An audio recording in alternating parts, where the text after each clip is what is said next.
ইছৰাইল জাতিয়ে প্ৰতিজ্ঞাৰ দেশত শান্তিৰে বাস কৰিবলৈ পাবনে?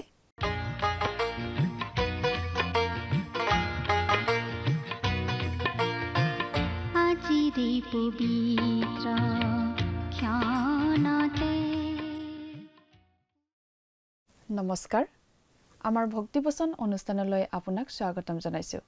খ্ৰীষ্টীয় বিশ্বাসী লোকসকলৰ বাবে বিশেষভাৱে প্ৰস্তুত কৰা এই ভক্তিবচন অনুষ্ঠানটো হৈছে বাইবেল অধ্যয়নৰ ধাৰাবাহিক অসমীয়া অনুষ্ঠান। বাইবেলৰ গোটেই ৬৬খন পুস্তকৰে আমি ইয়াত অধ্যয়ন কৰিম। এই অনুষ্ঠানটো নিয়মিতভাৱে শুনি থাকিলে আমাৰ দৰ্শকসকলে গোটেইখন বাইবেল চোৱাৰ আৰু বুজি পোৱাৰ এটা সুযোগ পাব।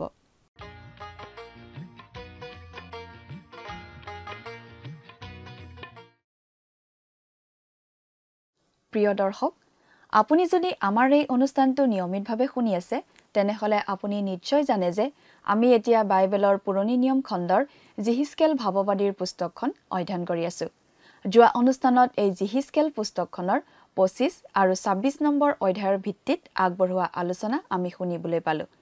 আজিৰ অনুষ্ঠানত এই জিহিজকেল পুস্তকৰ ২৭ আৰু ২৮ নম্বৰ অধ্যায়ৰ ভিত্তিত আগবঢ়োৱা আলোচনা আমি শুনিবলৈ পাম। ২৫ নম্বৰ অধ্যায়ৰ পৰা ৩২ নম্বৰ অধ্যায়লৈকে এই অংশটোত ইছৰাইলৰ চাৰিওফালে থকা জাতিসমূহৰ বিষয়ে ভৱিষ্যৎবাণীসমূহৰ কথা আমি এই অংশটোত পাওঁ। ইছৰাইলৰ চাৰিওফালে থকা জাতিসমূহৰ বিষয়ে ভৱিষ্যৎবাণীসমূহৰ কথা আমি এই অংশটোত পাওঁ। ইয়াত যিবোৰ জাতিৰ বিষয়ে ভৱিষ্যৎবাণী কৰা আমি পাওঁ, এই সকলোবোৰ জাতি আজি আমাৰ দৃষ্টিত বহু আগতেই পৃথিৱীৰ পৰা নোহোৱা হৈ গৈছে। এই জাতিবোৰৰ বিষয়ে কৰা ভৱিষ্যৎবাণীবোৰ আক্ষৰিক অৰ্থত ইতিমধ্যেই ফলিয়াইছে। তুৰ নগৰখনৰ বিষয়ে জিহিজকেলৰ যুগেৰে ঈশ্বৰে জনাই দিছিল যে সেই নগৰ তেওঁ সম্পূৰ্ণৰূপে ধ্বংস কৰিব। আনকি সেই নগৰৰ ভগ্নাৱশে সাগৰত পেলাই দিয়া হ'ব বুলিও কোৱা হৈছিল। বাবিলনৰ বন্দীত্বৰ পৰা উভতি অহা তুৰৰ লোকবিলাকে আগৰ তুৰ নগৰখনৰ পৰিৱৰ্তে সাগৰৰ মাজত এটা দ্বীপত নতুনকৈ নগৰ এখন সাজিছিল। ৩০০ বছৰ পাছত আলেকজেণ্ডাৰ আহি পুৰণি তুৰ নগৰৰ ধ্বংসাৱশেষবোৰেৰে সাগৰত এটা বাট সাজি সাগৰৰ মাজৰ সেই নতুন নগৰখন আক্ৰমণ কৰি সেইখনো ধ্বংস কৰিছিল। অতি আচৰিত ধৰণে ঈশ্বৰে জনাই দিয়া কথা ফলিয়াইছিল। তুৰৰ ধ্বংসৰ বিষয়ে জিহিজকেল ভাৱবাদীৰ যুগেৰে যি ভৱিষ্যৎবাণী দিয়া হৈছিল আৰু সেই ভৱিষ্যৎবাণী অতি আচৰিত ধৰণে আক্ষৰিক অৰ্থত পূৰ্ণ হৈছিল। তুৰৰ ধ্বংসাৱশে আজি ঈশ্বৰৰ বাক্যৰ সঠিকতাৰ সাক্ষী হিচাপে থিয় দি আছে। জিহিজকেলৰ দিনত এইখন আছিল এক অতি আকৰ্ষণীয় চহৰ। যদিও তেওঁ হয়তো কেতিয়াও সেই নগৰত থাকি পোৱা নাছিল, তথাপিও তেওঁ এই ২৭ নম্বৰ অধ্যায়ত তুৰৰ বাবে এটা বিলাপ কৰা আমি দেখিবলৈ পাওঁ। তেতিয়াও তুৰ নগৰখন আছিল, কিন্তু সেই নগৰৰ ভৱিষ্যত কি সেইটো জিহিজকেলে জানিছিল আৰু সেই মহান নগৰখনৰ যে এদিন পতন হ'ব সেই কথাত তেওঁ আক্ষেপ কৰিছিল। ই আছিল এখন ডাঙৰ চহৰ। ই আছিল ফয়নিকিয়াবিলাকৰ ৰাজধানী। জিহিজকেলে তুৰক এখন ডাঙৰ জাহাজৰ সৈতে তুলনা কৰিছে, যিখন ভাঙি গৈছে। ফয়নিকিয়াবিলাক খুব ভাল নাবিক আছিল আৰু সমুদ্ৰৰ যুগেৰে বেপাৰ বাণিজ্য আদিৰ বাবে বিখ্যাত আছিল। সেয়েহে তুৰক জাহাজৰ সৈতে কৰা তুলনাটো যথেষ্ট খাপ খাইছে। কথাবোৰ অধিক বহলাই চাবলৈ আহকচোন। এতিয়া আমি মূল আলোচনাটোৰ মাজলৈ আগবাঢ়ি যাওঁ। আমাৰ মহান ত্ৰাণকৰ্তা প্ৰভু যীশুখ্ৰীষ্টৰ নামত নমস্কাৰ। প্ৰিয় শ্ৰোতা, যোৱা অনুষ্ঠানত এই জিহিজকেল পুস্তকৰ ২৫ আৰু ২৬ নম্বৰ অধ্যায় দুটাৰ পৰা আমাৰ আলোচনা আগবঢ়াইছিলোঁ। গতিকে আজি আমি ২৭ নম্বৰ অধ্যায়ৰ পৰা আমাৰ আলোচনা আৰম্ভ কৰিব খুজিছোঁ। এই ২৭ নম্বৰ অধ্যায়ত আমি পাওঁ তুৰৰ বাবে কৰা বিলাপৰ কথা। ইয়াত আমি এই কথা মন কৰা উচিত যে ঈশ্বৰে বিলাপ কৰিবলৈ কোৱাৰ বাবেহে জিহিজকেল ভাৱবাদীয়ে বিলাপ কৰিছে। তুৰ বাৰু কিয় ধ্বংস হ'ব লগা হৈছিল? ২৭ নম্বৰ অধ্যায়ৰ ১ পৰা ৩ নম্বৰ পদ চাওকচোন। ইয়াত আমি এনেদৰে পাওঁ,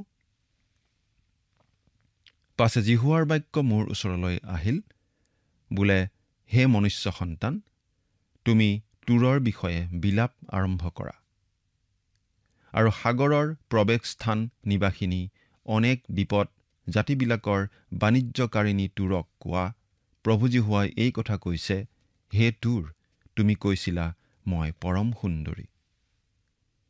শিল কাটি নিৰ্মাণ কৰা দুৰ্ভেদ্য নগৰ পেট্ৰা যিটো কাৰণত ধ্বংস হ'ব লগা হৈছিল, সেই একেটা কাৰণতে তুৰ নগৰখনো ধ্বংস হ'ব লগা হৈছিল। কাৰণটোনো কি বাৰু? আমি অবাদিয়া পুস্তকৰ 3 নম্বৰ পদটো চাওঁ। কোনে মোক মাটিলৈ নমাব?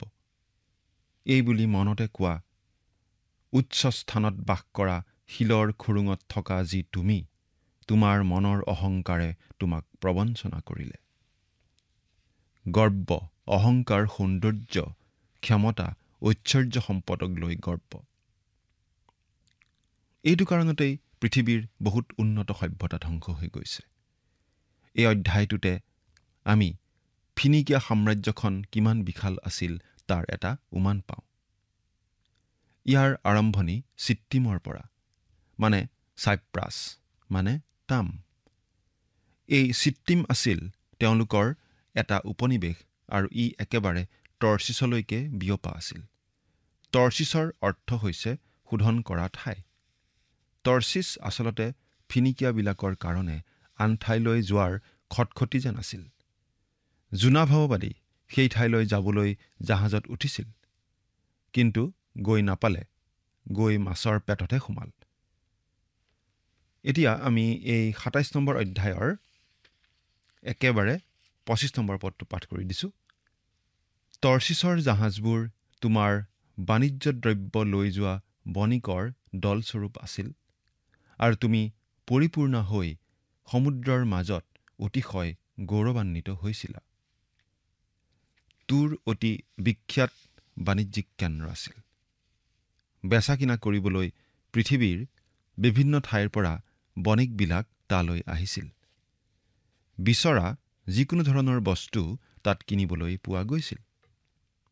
১৭ নম্বৰ পদত আমি পাওঁ যে ইছৰাইলেও তাৰ বজাৰত গৈ বেপাৰ কৰিছিল। ভৱিষ্যতে বাবিলনৰ বিষয়ে যি ভৱিষ্যৎবাণী কৰা আছে, তাতো বাবিলনক এখন বিখ্যাত বাণিজ্যিক কেন্দ্ৰ হ'ব বুলি কোৱা হৈছে। কেৱল বাণিজ্যই নহয়, ধৰ্মীয় আৰু ৰাজনৈতিক কেন্দ্ৰস্থলো হ'ব বুলি কোৱা আছে। আৰু ই হয়তো খ্ৰীষ্টাৰীৰ ৰাজধানী হ'ব। আমি পাঠ কৰি দিব খুজিছোঁ প্ৰকাশিত বাক্য ১৮ নম্বৰ অধ্যায়ৰ ১২ৰ পৰা ১৪ নম্বৰ পদ। কিয়নো তেওঁবিলাকৰ বাণিজ্য দ্ৰব্য অৰ্থাৎ সোণ, ৰূপ, বহুমূলীয়া মণি, মুকুতা, শণ সূতাৰ মিহি কাপোৰ, বেঙেনা বৰণীয়া কাপোৰ, পাট কাপোৰ, সেন্দুৰ বৰণীয়া কাপোৰ, চন্দন আদি কাঠ, হাতী দাঁতৰ আটাই পাত্ৰ আৰু বহুমূল্য কাঠৰ, পিতলৰ, লোহাৰ আৰু মৰ্মৰ শিলৰ সকলো পাত্ৰ, ডালচেনি, এলাচি, ধূপ, সুগন্ধি তেল, ধূনা এঠা, দ্ৰাক্ষাৰস, তেল, মিহি আটাগুৰি, ঘেঁহু ধান, মেৰ, ঘোঁৰা আদি পশু, ৰথ, বন্দী আৰু মানুহৰ প্ৰাণ, তেওঁবিলাকৰ এই সকলো দ্ৰব্য কোনেও নিকিনে। আৰু তোমাৰ প্ৰাণৰ অভিলষিত ফলবোৰ তোমাৰ পৰা গুচিল, আৰু সকলো শোভাজনক আৰু উজ্জ্বল বস্তু তোমাৰ পৰা নষ্ট হৈ গ'ল। মানুহে সেইবোৰ আৰু কেতিয়াও নাপাব। তুৰ আছিল এখন আমোদ প্ৰমোদ লাহবিলাহৰ কেন্দ্ৰস্থল, কিন্তু কালক্ৰমত সকলো নোহোৱা হৈ গ'ল, কাৰণ ঈশ্বৰে দণ্ড দিলে। গতিকে এতিয়া আমি সেই নগৰৰ বিষয়ে বিলাপ কৰাহে ইয়াত দেখিবলৈ পাইছোঁ। শেষকালতো ঠিক তেনে ঘটিব। আজিৰ বাণিজ্য, ব্যৱসায়, অৰ্থব্যৱস্থা সকলোৰে পতন হ'ব। মানুহে বুজিব যে অস্থায়ী ধন সম্পত্তিয়ে নিৰাপত্তা দিব নোৱাৰে। ২৬ৰ পৰা ৩৬ নম্বৰ পদলৈকে আমি একেলগে পাঠ কৰি দিম। তোমাৰ বঠা বাওঁতাবোৰে তোমাক মহাজলসমূহৰ মাজলৈ লৈ গ'ল। পূবৰ বতাহে সমুদ্ৰৰ মাজত তোমাক ভাঙিলে। তোমাৰ মাজত থকা ধন সম্পত্তি, মাল, বাণিজ্য দ্ৰব্য, নাবিক, আৰকাটি, বিন্ধা মাৰোতা, বাণিজ্য দ্ৰব্য, তোলানমা কৰোতাবোৰ আৰু সকলো যোদ্ধাৰো তোমাৰ মাজত থকা সকলো লোকসমূহে সৈতে তোমাৰ পতনৰ দিনা সমুদ্ৰৰ মাজত পতিত হ'ল। তোমাৰ আৰকাটিবোৰৰ চিঞৰৰ শব্দত তোমাৰ চাৰিওফালৰ ঠাইবোৰ কঁপিছে। আটাই বঠা বাওঁতা নাবিক আৰু সমুদ্ৰৰ আটাই আৰকাটিয়ে নিজ নিজ জাহাজৰ পৰা নামি বামত থিয় হৈ তোমাৰ বিষয়ে সিহঁতৰ মাত শুনাইছে, বৰ বেজাৰেৰে চিঞৰি নিজ নিজ মূৰত ধূলি ছটিয়াই ছাইত বাগৰিছে। তোমাৰ নিমিত্তে নিজৰ নিজৰ মূৰ টকলা কৰিছে, চট কাপোৰেৰে কঁকাল বান্ধিছে আৰু অত্যন্ত শোকেৰে মনৰ তাপত তোমাৰ নিমিত্তে কান্দিছে। আৰু হাহাকাৰ কৰোঁতে সিহঁতে তোমাৰ নিমিত্তে বিলাপ কৰিবলৈ ধৰি তোমাৰ বিষয়ে এই বিলাপৰ কথা কৈছে। তুৰৰ নিচিনা সমুদ্ৰৰ মাজত নিস্তব্ধ থকাজনীৰেই নিচিনা কোন আছে?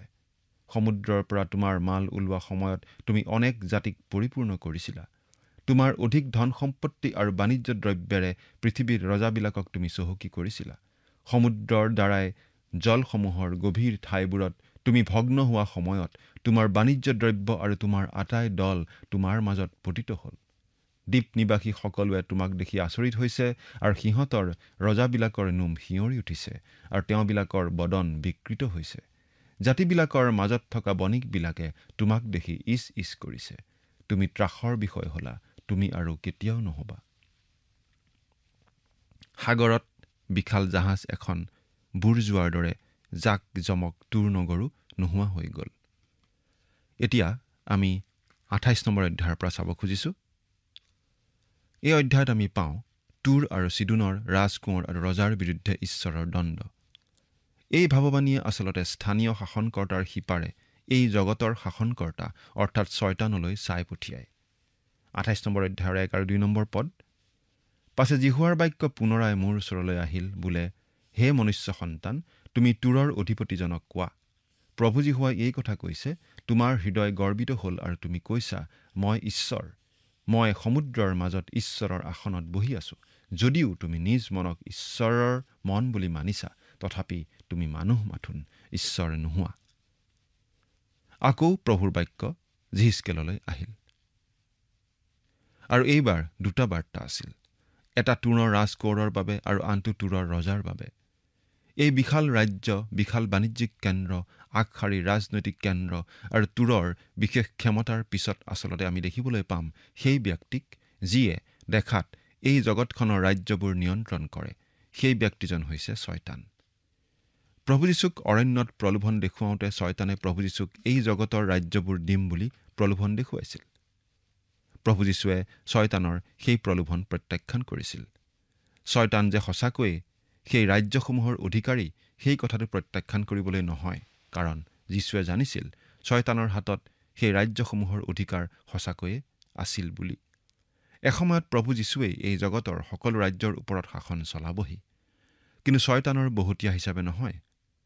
আজি কিন্তু ছয়তান অন্ধকাৰৰ জগতপতি হৈয়েই আছে। আমি ভাল পাওঁ বা নাপাওঁ, কিন্তু ছয়তানেই এতিয়াও আমাৰ জগতৰ সকলো ৰাজ্যৰ নিয়ন্ত্ৰণ কৰি আছে। ইয়াতেই আমি খ্ৰীষ্টাৰীৰ এটা ৰূপ দেখা পাওঁ। আচলতে খ্ৰীষ্টাৰীৰ বিষয়ে শাস্ত্ৰত যিখিনি কথা কোৱা হৈছে, সেইখিনি ফলিয়াবৰ বাবে দুজন ব্যক্তিৰ প্ৰয়োজন। জোহনে আমাক জনাইছে অনেক খ্ৰীষ্টাৰেই আছে বুলি। এজনে খ্ৰীষ্ট বোলা ব্যক্তিজনকেই অস্বীকাৰ কৰি তেওঁৰ বিৰোধিতা কৰিব আৰু আনজনে খ্ৰীষ্টক নকল কৰিব। এজন হ'ব ধৰ্মীয় শাসনকৰ্তা আৰু আনজন হ'ব ৰাজনৈতিক শাসনকৰ্তা। এতিয়া আমি জিহিচকেল পুস্তকত পাইছোঁ দুয়োটাৰ সমন্বয়। ইয়াতে আমি পাইছোঁ ছয়তানৰ সোঁহাত স্বৰূপ শাসনকৰ্তাৰ কথা। তোমাৰ হৃদয় গৰ্বিত হ'ল আৰু তুমি কৈছা, মই ঈশ্বৰ। খ্ৰীষ্টাৰীয়ে ঠিক এনেদৰেই ক'ব। আৰু তুৰৰ অধিপতিজনে এই বুলি কৈছে, মই সমুদ্ৰৰ মাজত ঈশ্বৰৰ আসনত বহি আছোঁ। কিন্তু ঈশ্বৰে কৈছে, তথাপি তুমি মানুহ মাথোন, ঈশ্বৰ নোহোৱা। ৩ নম্বৰ পদ, চোৱা, তুমি দানিয়েলতকৈ জ্ঞানী, লোকে তোমাৰ পৰা লুকুৱাই ৰাখিব পৰা কোনো গুপুত কথা নাই। ইয়াত আকৌ দানিয়েলৰ উল্লেখ আমি পাওঁ।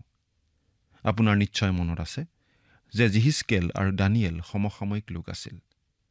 এই ডেকা জিহিচকেলে দানিয়েলক যথেষ্ট সন্মান কৰিছিল। সেই দানিয়েল আছিল বাবিল দেশত প্ৰধানমন্ত্ৰী আৰু তেওঁ সদায় প্ৰভুৰ হকে থিয় দিছিল।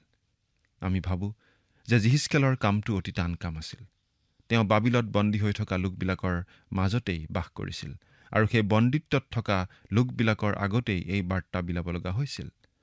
আমি আগতেও কৈছোঁ যে আমি ৰাজপ্ৰসাদত জীৱন কটাই মাত্ৰ এটা ৰাতি সিংহৰ গঁড়ালত কটাবলৈও কিজানি ভাল পালোহেঁতেন, সেই বন্দী অৱস্থাত থকা লোকবিলাকৰ মাজত কাম কৰাতকৈ।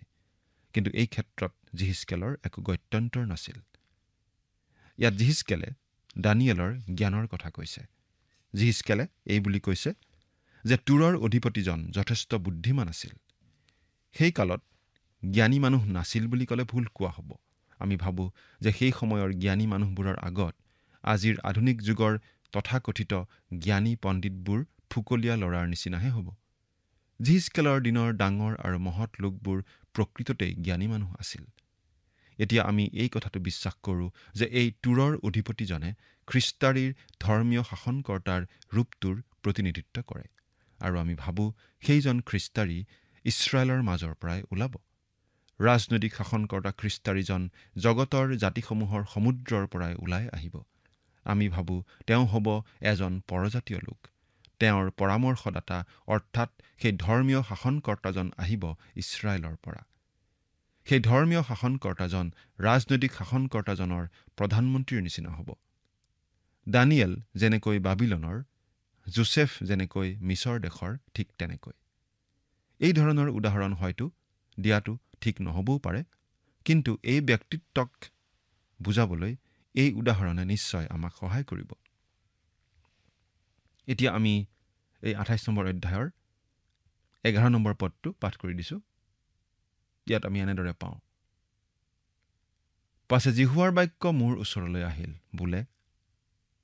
জিহিচকেলে এই কথাটো আমাক পাহৰিবলৈ দিয়া নাই যে তেওঁ নিজৰ মতামত দিয়া নাই, কিন্তু ঈশ্বৰৰ বাৰ্তাহে জনাই আছে।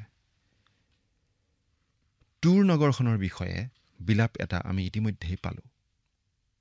আমি তুৰৰ ৰাজকোণৰ বিষয়েও আলোচনা কৰিলোঁ, আৰু এতিয়া আমি তুৰৰ ৰজাৰ বিষয়ে কৰা বিলাপৰ কথালৈ আহিছোঁ। আমি আচলতে লগে লগে তুৰৰ স্থানীয় শাসনকৰ্তাৰ কথাৰ পৰা পাৰ হৈ যাওঁ। তেনে স্থানীয় শাসনকৰ্তা বহুতো আছিল। সেই সময়ত ৰজা হোৱাটো কোনো নিৰাপদ কথা নাছিল। যাৰ মূৰত মুকুট থাকে সেইজনৰ মনত সদায় সংশয় থাকে। ৰজাৰ গৌৰৱ বেছিদিন স্থায়ী নহয়। জগতৰ গৌৰৱ এনেদৰেই নোহোৱা হৈ যায়। তুৰৰ সাম্ৰাজ্যখনৰ মূলতেই আছিল কিন্তু ছয়তান। ঈশ্বৰৰ বাক্যত থকা কেইটামান শাস্ত্ৰাংশৰ ভিতৰত এই জিহিচকেল 28 নম্বৰ অধ্যায়ো এনে এটা অংশ য'ত আমি ছয়তান আৰু মন্দতাৰ উৎপত্তিৰ কথা পঢ়িবলৈ পাওঁ। এই কথাটো আমি বেছি জোৰ দি কৈ থাকিব খোজা নাই, কিন্তু এই পদটো অলপ মন দি পঢ়কচোন। 12 নম্বৰ পদ, হে মনুষ্য সন্তান, তুমি তুৰৰ ৰজাৰ বিষয়ে বিলাপ কৰিবলৈ ধৰা আৰু তেওঁক কোৱা, প্ৰভু যীশুৱাই এই কথা কৈছে, তুমি সৰ্বগুণৰ সমষ্টি, পূৰ্ণ জ্ঞানী আৰু পৰম সুন্দৰ। ঈশ্বৰে সৃষ্টি কৰা সকলো ব্যক্তিৰ ভিতৰত ছয়তানেই আছিল সকলোতকৈ জ্ঞানী। আমি এই কথা মনত ৰখা উচিত যে ছয়তান সৃষ্ট ব্যক্তিহে। তেওঁক সম্পূৰ্ণ সিদ্ধ সৌন্দৰ্যেৰে সৃষ্টি কৰা হৈছিল। যদিহে আপুনি ভাবি আছে যে ছয়তান মূৰত শিং থকা, ফটা নেজ, খুৰা থকা ভৰিৰ আকৃতিৰ, তেন্তে আপুনি ভুল ভাবি আছে। আচলতে আমি এনে ধাৰণা পঢ়িবলৈ পাওঁ মধ্যযুগৰ সাহিত্যৰ যোগেদি। সেই সাহিত্যৰ মূল আচলতে গ্ৰীক গল্পকথা। পৰ্গাত আপোল্লৰ এটা বৰ ডাঙৰ মন্দিৰ আছিল। কৰিন্থ, ইফিছ আদিতো আছিল। আচলতে ছয়তানৰ এই বৰ্ণনাটো পেন নামৰ দেৱতা অথবা বেকাছ নামৰ উপভোগৰ দেৱতাৰ পৰাহে আহিছে। সেই দেৱতাৰ শিং আছে, আৰু সেই দেৱতাই আঙুৰৰ বাৰীৰ মাজে মাজে দৌৰি ফুৰে। সেই দেৱতা হৈছে দ্ৰাক্ষা, সুৰা আদিৰ দেৱতা। সেই দেৱতাৰ কঁকালৰ পৰা তললৈকে এটা ছাগলীৰ নিচিনা বুলি বৰ্ণনা কৰা হৈছে। গতিকে মূৰত শিং থকা, ফটা নেজ আৰু খুৰা থকা জীৱটোৰ উৎপত্তি গ্ৰীক গল্পকথাৰ পৰাহে হৈছে। ঈশ্বৰৰ বাক্যত ছয়তানক তেনেদৰে বৰ্ণোৱা হোৱা নাই। বাইবেলত ছয়তানক সৌন্দৰ্যৰ পূৰ্ণতাপ্ৰাপ্ত ৰূপ বুলিহে কৈছে। আমি যদি ছয়তানক দেখোঁ, তেনেহ'লে সকলোতকৈ সুন্দৰ সৃষ্টি দেখা পোৱা হ'ব। তেনে চকুত লগা ব্যক্তি ছয়তানৰ পৰিচাৰকো হ'ব পাৰে। পাচনি পৌলে ছয়তানৰ পৰিচাৰকৰ বিষয়ে এনেদৰে কৈছে। 2 কৰিন্থিয়া 11 নম্বৰ অধ্যায়ৰ 13 নম্বৰ পদৰ পৰা 15 নম্বৰ পদলৈকে আমি এনেদৰে পাওঁ, কিয়নো তেনেকুৱা মানুহ ভাৰী কোৱা পাচনি আৰু প্ৰবঞ্চক কাৰ্যকাৰী, তেওঁবিলাক খ্ৰীষ্টৰ পাচনিৰ বেশ ধৰা মানুহ। ই আচৰিত নহয়, কিয়নো ছয়তানেও নিজেও দীপ্তিময় দূতৰ বেশ ধৰে। এতেকে তাৰ পৰিচাৰকবিলাকেও ধৰ্মৰ পৰিচাৰকবিলাকৰ বেশ ধৰা। ই বৰ মহৎ বিষয় নহয়, কিন্তু নিজৰ নিজৰ কৰ্মৰ দৰে সিহঁতৰ শেষ হ'ব। আৰু জিহিজকেলে এই বুলি কৈছে, তুমি সৰ্বগুণৰ সমষ্টি, পূৰ্ণ জ্ঞানী আৰু পৰম সুন্দৰ। কিহেনো ছয়তানৰ অধঃপতন আনিলে, সেইটো আমি 15 নম্বৰ পদত পাম। এতিয়া 13 নম্বৰ পদটো পঢ়িছোঁ। তুমি ঈশ্বৰৰ বাৰী এডনত আছিলা, চুনি, পিতপনি, হীৰা, বৈদুৰ্যমণি, গমেদক, সূৰ্যকান্ত, নীলকান্ত, পদ্মৰাগ, মৰকত আদি সকলো বহুমূল্য পাথৰ আৰু সোণ তোমাৰ আৱৰণ আছিল। তোমাৰ খঞ্জৰি আৰু বাঁহীৰ বাদ্য তোমাৰ মাজত আছিল। তুমি সৃষ্ট হোৱা দিনাই সেইবোৰ যুগুত কৰা হৈছিল। তুমি ঈশ্বৰৰ বাৰী এডনত আছিলা। তুৰৰ কোনো ৰজা এডেনবাৰীত নাছিল। সকলো বহুমূল্য পাথৰ তোমাৰ আৱৰণ আছিল। তেওঁ কেনে সুন্দৰ ব্যক্তি আছিল কল্পনা কৰিব পাৰিবনে? আদিপুস্তক 4 নম্বৰ অধ্যায়ৰ 11 নম্বৰ পদ চালে দেখিব যে কৈনৰ বংশৰ পৰাই সংগীতৰ উৎপত্তি হ'ল। ছয়তান সংগীতজ্ঞ আছিল। 14 নম্বৰ পদ। তুমি ঢাকি ধৰোতা অভিষিক্ত কৰোব আছিলা। ঈশ্বৰৰ পবিত্ৰ পৰ্বতত তুমি থাকিব পৰাকৈ মই তোমাক স্থাপন কৰিছিলোঁ। তুমি জুইৰ নিচিনা চকমকীয়া পাথৰবোৰৰ মাজত অহা যোৱা কৰিছিলা। তুমি ঢাকি ধৰোতা অভিষিক্ত কৰোব আছিলা, অৰ্থাৎ ঈশ্বৰৰ সিংহাসনৰ ৰক্ষা কৰোতা আছিল। এয়া আচলতে পৃথিৱীত থকা এডেন নহয়, কিন্তু আপাততঃ স্বৰ্গৰেই ছবি। ছয়তানৰ স্বৰ্গলৈ প্ৰৱেশাধিকাৰ আছিল। 15 নম্বৰ পদ। তোমাত অন্যায় পোৱা নোযোৱালৈকে তুমি সৃষ্ট হোৱা দিনৰ পৰা তোমাৰ আচাৰ ব্যৱহাৰত সিদ্ধ আছিলা। ছয়তানে ঈশ্বৰৰ সিংহাসন পহৰা দিছিল। সৃষ্ট ব্যক্তিয়ে লাভ কৰিব পৰা সকলোতকৈ উচ্চ আসন ছয়তানে পাইছিল। তেওঁক কিহে নমালে? জিহিজকেলে সেই কথাটো আমাক কোৱা নাই, কিন্তু যিশয়া ভাওবাদীয়ে সেই কথা আমাক জনাই দিছে। পাঠ কৰি দিছোঁ। যিশয়া 14 নম্বৰ অধ্যায়ৰ 12 পৰা 15 পদ। হে দীপ্তিময় প্ৰভাতীয় তৰা, তুমি আকাশৰ পৰা কেনে ৰূপে পতিত হলা, আৰু জাতিবিলাকক নিপাত কৰোতা যি তুমি ছিন্ন হৈ কেনে ৰূপে মাটিৰ সমান হলা। তুমি মনতে ভাবিছিলা, মই স্বৰ্গলৈ উঠি ঈশ্বৰৰ তৰাবোৰৰ ওপৰত মোৰ সিংহাসন ওখ কৰি স্থাপন কৰিম, আৰু উত্তৰ দিশৰ অন্তসীমাত সভাগিৰিত মই বহিম। মই মেঘবোৰতকৈও ওখ ঠাইত উঠিম। মই সৰ্বোপৰিজনাৰ তুল্য হ'ম। তথাপি তোমাক চিউললৈ, গাতৰ অস্তভাগলৈকে নমোৱা হ'ব। অৰ্থাৎ ছয়তানৰ অধঃপতনৰ মূলতেই আছিল গৰ্ব। ছয়তানে নিজক উচ্চ স্থানত বহুৱাব খুজিছিল। তেওঁ নিজকে ঈশ্বৰৰ পৰা আঁতৰাই আনি নিজে ঈশ্বৰ হ'ব বিচাৰিছিল। তেওঁ ঈশ্বৰৰ বিৰুদ্ধাচৰণ কৰিছিল। আপোনাকো আমি এই কথা ক'ব বিচাৰিছোঁ, আপুনিও যদি আজি নিজকে অতি সাধু সন্ত আদৰ্শ শুদ্ধ সিদ্ধ লোক বুলি ভাবি আছে, তেন্তে মনত ৰাখিব, ছয়তানো তেনেকুৱাই আছিল। পোহৰৰ স্বৰ্গদূত, শুদ্ধ সিদ্ধ, কিন্তু অধঃপতিত হ'ল। যদি ছয়তানেই পতিত হ'ল, আমিনো কোন? আমি দুৰ্বল মানুহ মাত্ৰ। ঈশ্বৰে বিদ্ৰোহ সহ্য নকৰে, গতিকে তেওঁ কি কৰিব? 16 নম্বৰ পদ।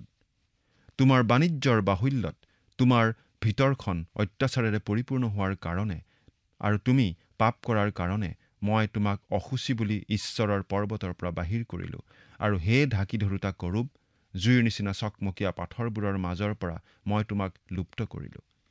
ছয়তানক তেওঁৰ পাপৰ বাবে বিচাৰ কৰা হ'ব। তেওঁ এটা সৃষ্ট জীৱ মাত্ৰ। আমি আপোনাৰ কথা ক'ব নোৱাৰোঁ, কিন্তু এই কথাটোৱে আমাক যথেষ্ট সান্তনা দিয়ে। ছয়তানক আমি জয় কৰিব নোৱাৰোঁ। ছয়তানৰ সময়কক্ষ আমি নহয়। ঈশ্বৰক কিন্তু ধন্যবাদ দিব পাৰোঁ, কাৰণ ঈশ্বৰেই ছয়তানৰ বিৰুদ্ধে ব্যৱস্থা ল'ব। 17 পদ। তোমাৰ সৌন্দৰ্যৰ কাৰণে তোমাৰ হৃদয় গৰ্বিত হৈছিল। তোমাৰ উজ্জ্বলতাৰ কাৰণে তুমি নিজ জ্ঞান নষ্ট কৰিলা। মই তোমাক মাটিৰ সমান কৰি ৰজাবিলাকে তোমাক দেখিবৰ নিমিত্তে তোমাক তেওঁবিলাকৰ আগত ৰাখিলোঁ। তোমাৰ সৌন্দৰ্যৰ কাৰণে তোমাৰ হৃদয় গৰ্বিত হৈছিল। গৰ্ব। তোমাৰ উজ্জ্বলতাৰ কাৰণে তুমি নিজ জ্ঞান নষ্ট কৰিলা। আপুনি নিশ্চয় জানে, অতি জ্ঞানী চলোমনেও মূৰ্খামি কৰিছিল। ঈশ্বৰে সৃষ্টি কৰা সৰ্বশ্ৰেষ্ঠ ব্যক্তি অৰ্থাৎ ছয়তানেও মূৰ্খামি কৰিছিল। ঈশ্বৰৰ সন্তানসকলেও আজি তেনে কৰিব পাৰে। মই তোমাক মাটিৰ সমান কৰি ৰজাবিলাকে তোমাক দেখিবৰ নিমিত্তে তোমাক তেওঁবিলাকৰ আগত ৰাখিলোঁ। ঈশ্বৰে এদিন ছয়তানক সকলোৰে চকুত পৰাকৈ বিচাৰ কৰিব। 19 নম্বৰ পদ, জাতিবিলাকৰ মাজত তোমাক জনা সকলোৱেই তোমাক দেখি বিস্ময় মানিছে। তুমি ত্ৰাসৰ বিষয় হ'লা, তুমি আৰু কেতিয়াও নহবা। ভৱিষ্যতে কোনো এটা দিনত ঈশ্বৰে তেওঁৰ বিশ্ব জগতখন শয়তানৰ পৰা মুক্ত কৰিব, আৰু তেনে এটা দিনৰ বাবে আমি প্ৰাৰ্থনা কৰি আছোঁ। ইয়াৰ পাছত আমি পঢ়ি গ'লে পাওঁ যে চিডোনৰ ওপৰলৈ দণ্ড অভিশাপ নামি আহিব বুলি ঘোষণা কৰা হৈছে, কিন্তু চিডোন সম্পূৰ্ণৰূপে ধ্বংস হ'ব বুলি কোৱা হোৱা নাই। তেওঁ জনাইছে আলিবাটে আলিবাটে তেজ পৰি থাকিব, আৰু ঠিক তেনেকুৱাই ঘটিছিল। এইটো আজি ইতিহাস, এই ঘটনা ঘটি গৈছে। এই কথাটো বিশেষভাৱে মন কৰিবলগীয়া যে মুখ্য নগৰ আৰু ৰাজধানী তুৰ কিন্তু সম্পূৰ্ণৰূপে ধ্বংস হৈছিল। শিল ঘঁহাৰ নিচিনাকৈ একেবাৰে মোহাৰি পেলোৱা হৈছিল, যাতে আৰু কেতিয়াও সেই নগৰ পুনৰ গঠিত হ'ব নোৱাৰে। আনহাতে তুৰৰ পৰা প্ৰায় 15 কিলোমিটাৰ দূৰত অৱস্থিত চিডোনক দণ্ড দিয়া হৈছিল যদিও ধ্বংস হোৱা নাছিল। সেই নগৰ আজিও আছে। মুঠতে ঈশ্বৰে দিয়া ভাৱবাণী কেতিয়াও বিফলে নাযায়, সেই কথা আখৰে আখৰে ফলিওৱা আমি দেখিবলৈ পাইছোঁ, আজিও দেখি আছোঁ। সেই ঈশ্বৰক আপুনি বাৰু চিনি পায়নে? তেওঁক আপোনাৰ পিতৃ বুলি আপুনি মাতিব পাৰেনে? চিন্তা কৰি চাওকচোন। ঈশ্বৰে আপোনাক আশীৰ্বাদ কৰক। আমেন।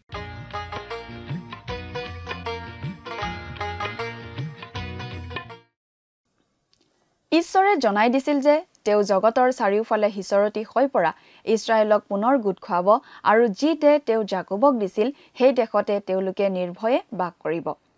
তেওঁলোকৰ চাৰিওফালৰ শত্ৰুবোৰক ঈশ্বৰে দণ্ড বিহিব। ইছৰাইলৰ সন্তানসকলৰ বাবে তেওঁৰ যি পৰিকল্পনা আৰু কাৰ্যসূচীক তাক শয়তানে কোনোমতেই বাধা দিব নোৱাৰে। সেয়া জিহিস্কেল ভাৱবাদীৰ যুগেৰে কোৱা কথা আছিল। ঈশ্বৰৰ বাক্য ভালদৰে অধ্যয়ন কৰা কোনো ব্যক্তিয়ে ইছৰাইলক শান্তিৰে প্ৰতিজ্ঞাৰ দেশলৈ পুনৰ ঘূৰাই অনাৰ ঈশ্বৰৰ পৰিকল্পনাটোক ওলাই কৰিব নোৱাৰে। ঈশ্বৰে ইছৰাইল জাতিটোক এৰি দিয়া নাই। ইছৰাইল জাতিক লৈ তেওঁ কৰি থকা কাম যে এতিয়াও বাকী আছে, সেই কথা আমি বুজি পাওঁ। যিছয়া, জিৰিমিয়া, জিহিস্কেল, দানিয়েল আৰু আন আন গৌণ ভাৱবাদীসকলৰ পুস্তকবোৰ অধ্যয়ন কৰাৰ যোগেৰে। আজিলৈ আমাৰ অনুষ্ঠানটো ইমানতে সামৰণি মাৰিব খুজিছোঁ। পৰৱৰ্তী অনুষ্ঠানত আপোনালোকক পুনৰ লগ পোৱাৰ আশা ৰাখিছোঁ। সামৰণি মৰাৰ আগতে আহকচোন আমি খন্তেক প্ৰাৰ্থনাত মূৰ দুৱাওঁ। স্বৰ্গত থকা অতি মৰমীয়াল দয়ালু পিতৃ ঈশ্বৰ, প্ৰভু তোমাক ধন্যবাদ দিছোঁ। তোমাৰ পবিত্ৰ বাক্য অধ্যয়নৰ যি সুন্দৰ সময় তুমি আমাক আটাইকে দান কৰিলা তাৰ বাবে। দয়ালু পিতৃ ঈশ্বৰ, বিশেষকৈ সময়তে প্ৰাৰ্থনা কৰিছোঁ প্ৰতিজন দৰ্শকসকলৰ বাবে।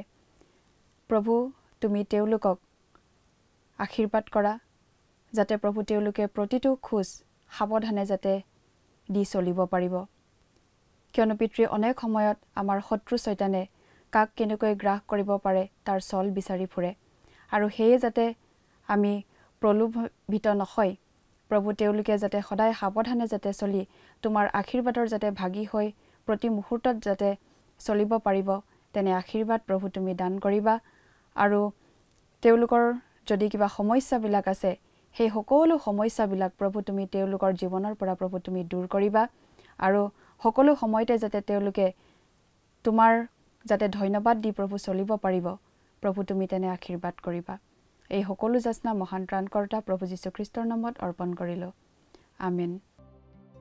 প্ৰিয় শ্ৰোতা দৰ্শক, আশা কৰোঁ ভক্তিবচন অনুষ্ঠানটি উপভোগ কৰি আপোনাৰ নিশ্চয় ভাল লাগিছে। এই বিষয়ে আপোনাৰ মতামত জানিব পাৰিলে আমি নথৈ আনন্দিত হ'ম। আপোনাৰ যদি আমাৰ এই অনুষ্ঠানটি উপভোগ কৰি ভাল লাগিছে, তেন্তে অনুগ্ৰহ কৰি আমালৈ এটি মিছ কল দিয়কচোন। আপোনাৰ এটা মিছ কল আমাৰ বাবে অতি মূল্যৱান। প্ৰতিটো মিছ কল দিয়া সকলৰ মাজৰ পৰা এজন বিশেষ দৰ্শকক বাছি লৈ সপ্তাহৰ শেষত পুৰস্কৃতও কৰা হ'ব। মিছ কল দিয়া নম্বৰটো হৈছে 04449081 আপোনাৰ যদি কিবা প্ৰাৰ্থনাৰ বিষয় থাকে বা অধিক জানিবলৈ ইচ্ছা কৰে, তেন্তে টেলিফোনৰ মাধ্যমেৰেও আমাক যোগাযোগ কৰিব পাৰে। আমাৰ টেলিফোন নম্বৰটো হৈছে 7429840242। আপুনি আমালৈ ইমেইল অথবা পত্ৰযোগেও যোগাযোগ কৰিব পাৰে। তাৰ বাবে আমাৰ ইমেইল ID আৰু পোষ্টেল এড্ৰেছটো টিভি পৰ্দাত চাই লওকচোন।